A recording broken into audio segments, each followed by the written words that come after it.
teardrop reflecting on the water as the sun shuts her eyes.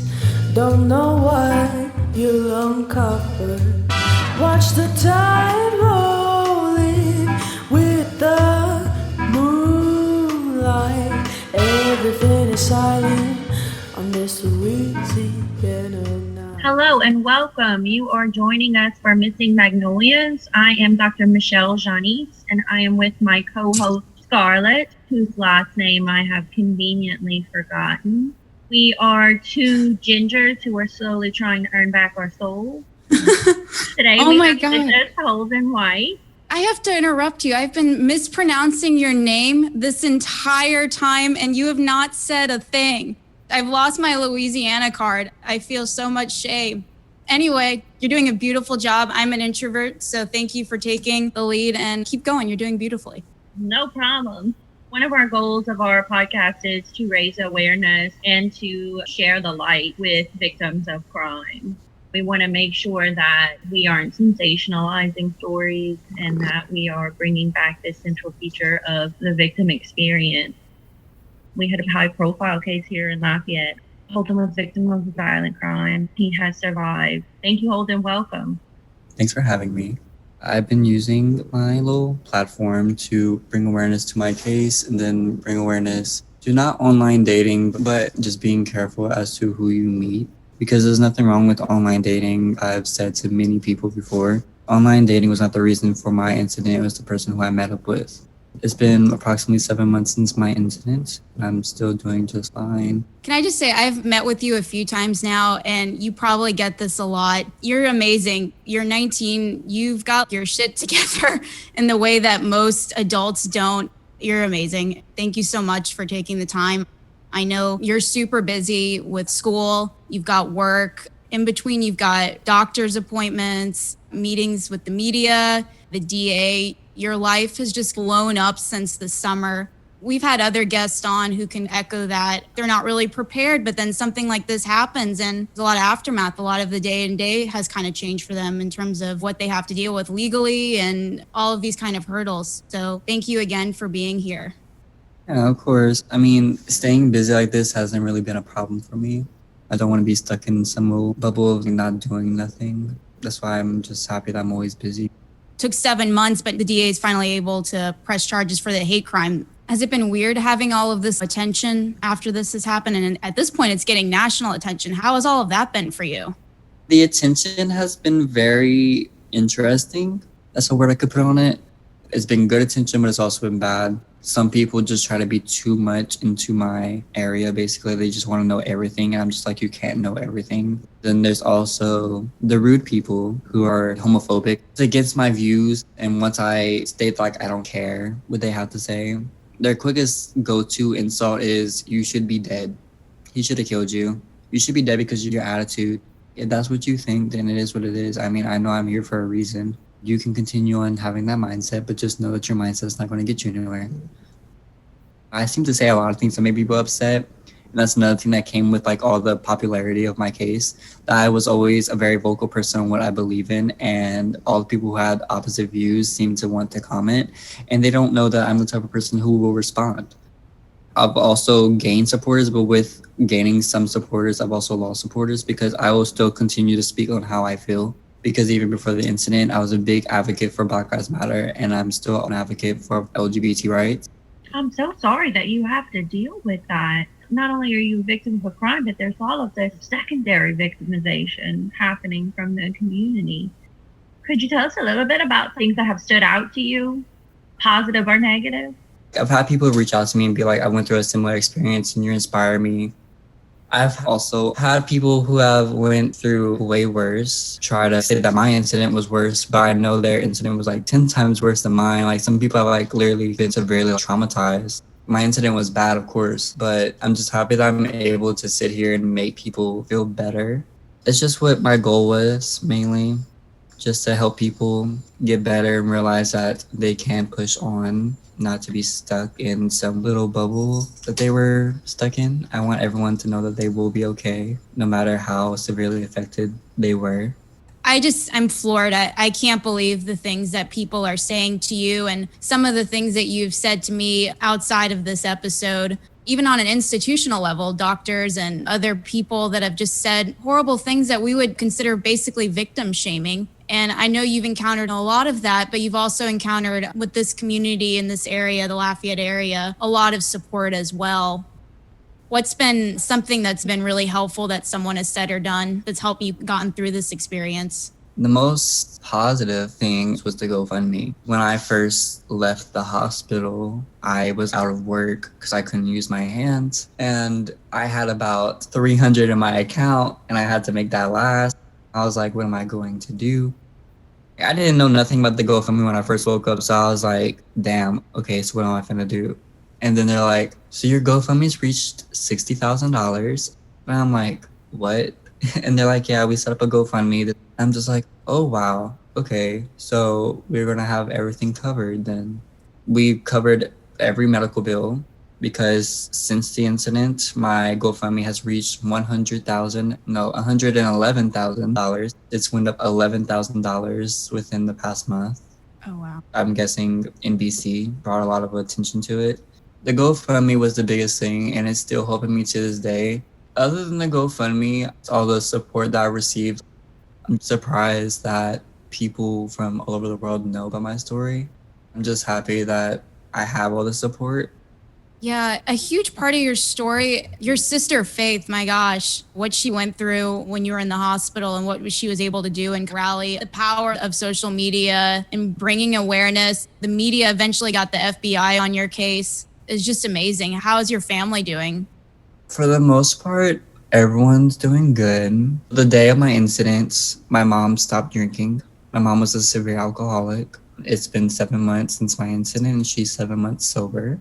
I applaud her every month. She's just like, stop applauding me. It's all for you, but you're also doing good, so keep it up.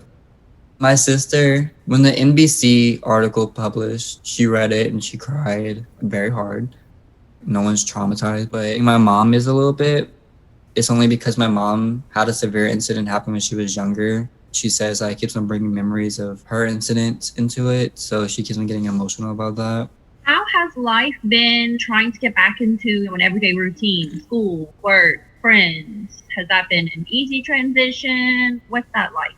Going back to school was very easy. The only thing that arose was how the chancellor of my school sent out a whole email about me. Everyone was like, aren't you the person from the incident? Yeah, that's me. And they're like, why are you at school? Like, everyone thought I dropped out for a semester. And I was like, no. I was in the hospital scheduling my classes. Like, I literally was not giving up on school.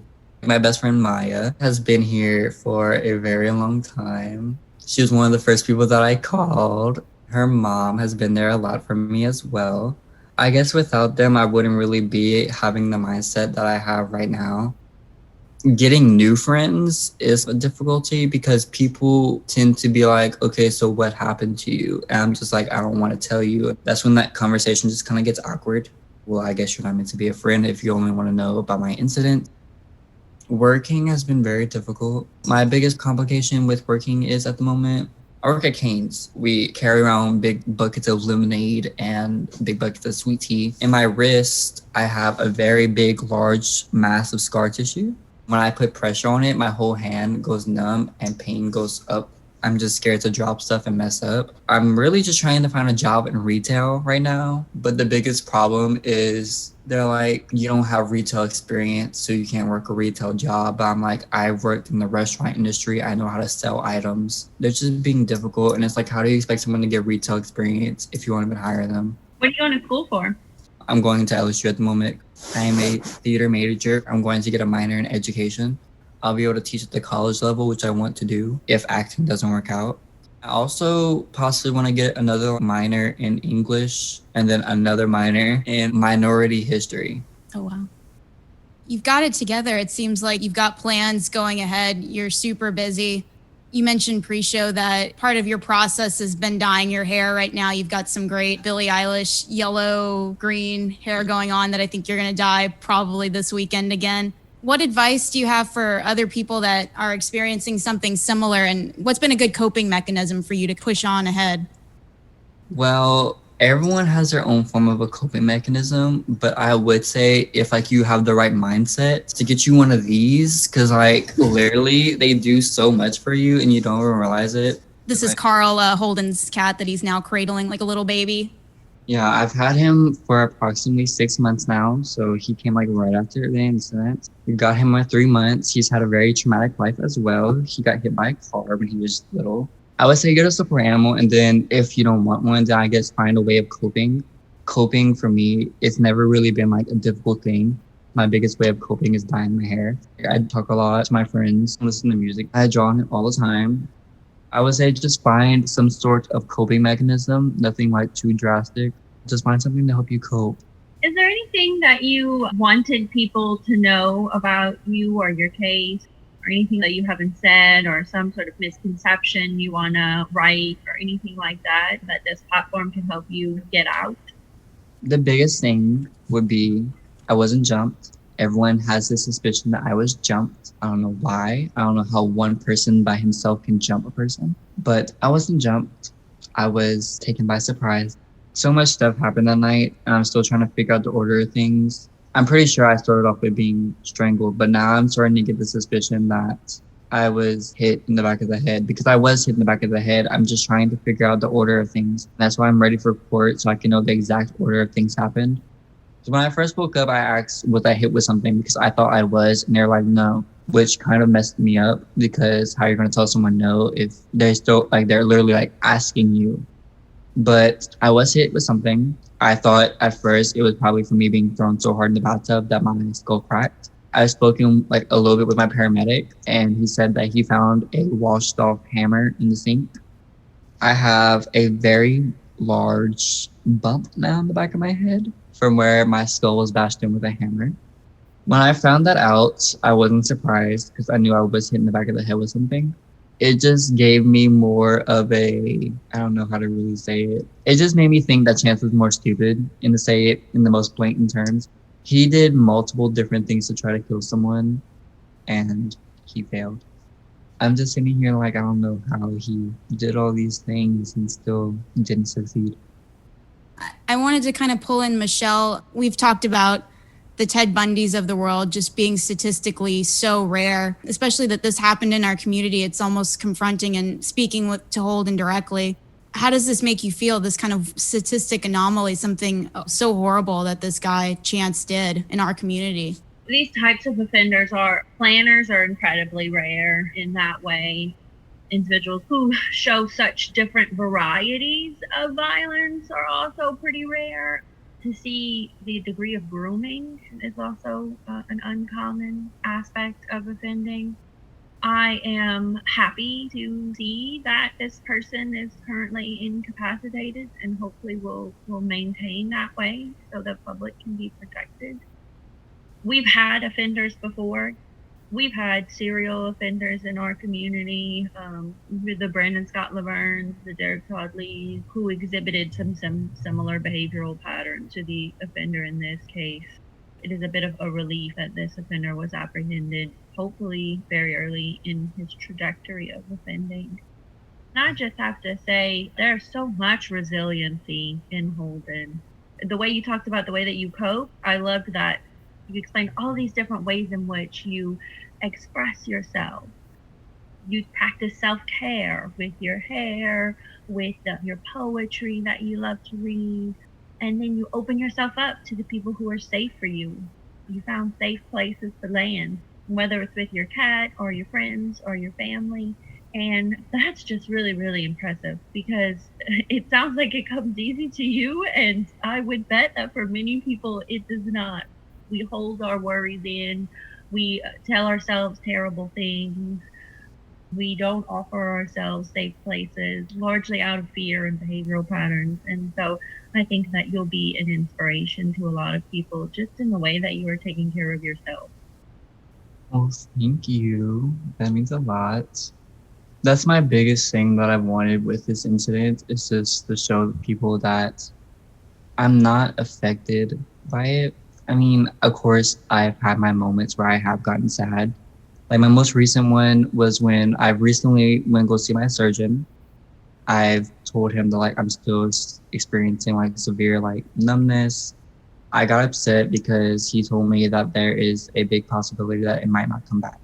When he told me that, of course, when you have numbness in your hand, you're going to not use it as much as a hand that you have full feeling in. For him to tell me that, I got a little bit upset. I have come to the point that I need to just push on with it. I mean, my main goal is just to keep on going to therapy. The numbness, if it stays there, then I mean, so be it. I want to be able to use it again. That's my biggest thing. And it's getting there slowly. I mean, I'm able to bend back a little. I want people to know that there's always a safe place, no matter where you are, no matter who you're with. I'm happy that I'm able to help so many people, and that's my goal, is to continue helping people. That's such an amazing stance to take on what you've experienced firsthand. I really commend you for that.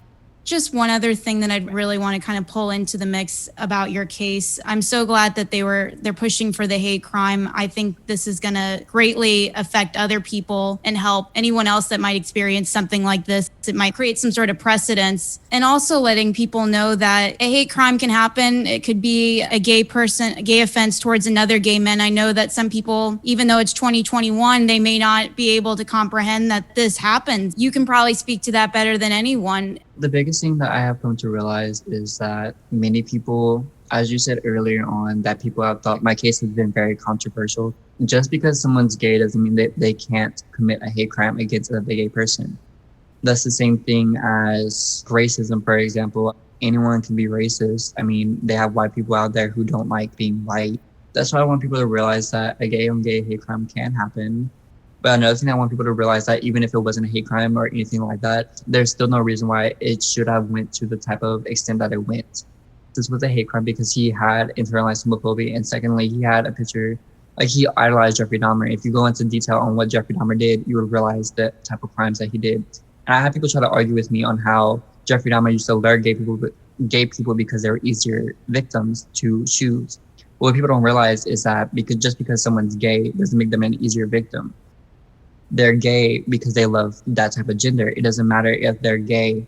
It doesn't make them an easier target. You're just targeting them because they're gay. I want people to realize that I can't argue this enough, but literally people just sit here and try to argue back and forth that I'm not going anywhere with my argument. I know what I know. I see what I saw. If they were sitting in my stance, they would be fighting for the same rights that I am fighting for today. When you sit there and literally watch your wrists open, you're going to sit there and fight for what you believe in. I don't understand why everyone just thinks that it was just a little, because I'm sorry, I'm ranting now. I'm getting upset. But literally, like, Lafayette Police Department labeled it as a lover's quarrel, but we are meeting up for our first date. So how could it be a lover's quarrel if we're meeting up for our first date? Secondly, how are you just going to cut it off as a lover's quarrel? There's no way that an argument can get that bad. They labeled it not a hate crime because they didn't have enough evidence. Me, myself, and all the things that I went through were the evidence that you had for itself. And then when you go look at his profile picture, that's another set of evidence. You see the type of person that he is following. He is literally having a serial killer post that's profile picture. And then when you scroll through more pictures on his profile, you see other serial killers. I don't understand why people feel the need to defend someone who did such a heinous crime. You slice open someone's wrist. You stab them in the throat 6 times with just the tip of the knife, basically like torturing a person. And then you strangle them and you bash the back of their head with a hammer. What's in there seems right. I don't understand. He thought I was dead. That's why he called the police. He thought that I was dead. He wanted the police to do something with the body. That is why he called. He basically didn't want to do anything with the body. And he was like, he was accepting his crime. He confessed. He confessed to murder. You're amazing, and thank you so much. Michelle, do you have anything that you might want to tack on? I know I've been jump on at any point. Yeah, I just wanted to say thanks for making yourself vulnerable and telling us the story, and we look forward to seeing how bright your future is going to be. Thanks. I mean, that's all I want to do mainly is just keep everything positive and keep on going and continue to fight for my case. And that's the one thing that I'm never going to stop doing, whether it's after court, before court, the day of court, I'm not going to stop. And I want everyone to realize that because he deserves to be pressed with the crimes that he deserves. As an ending statement, I just want people to know that you can never stop fighting for something that you believe in, no matter what it is. And if anyone or everyone is against what you believe in, that doesn't matter because you still believe in it and it is your belief, and you must not let anyone else influence your beliefs.